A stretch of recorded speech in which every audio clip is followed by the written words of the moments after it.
गोजीमा scooty किन्छु भन्छु म बस नि 15 रुपियाँ छैन हिँड्दै जानुपर्छ हिँड्दै आउनुपर्छ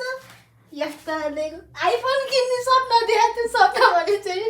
म जस्तो धराएर जत्रो छ सपना काम मैले जुठो भाडा माथि जतिको छैन यस्तो रिस उठ्यो भने कति हो जुठो भाडा नि घर आइज भाडामा काममा जा त्यो अर्काले खाएको चिया कफ त्यो भाडैमा चाहिँ पैसा आए पो भाडामा त रमाइलो लाग्ने कहिले काहीँ त घरपेटी आउँछ टक्को जस्तो नरोपुन पुरा हालेर ढाल्नु जस्तो रिस उठ्छ त्यो घरपेटीलाई आसाला कहिले कसो गाडी खान्छु कहिले कसो गाडी खान्छु रुममा आए यसकै गाडी खान्छु उच्चा दिमाग नरकेर खुट्टाको रगत सरर सर्केर यो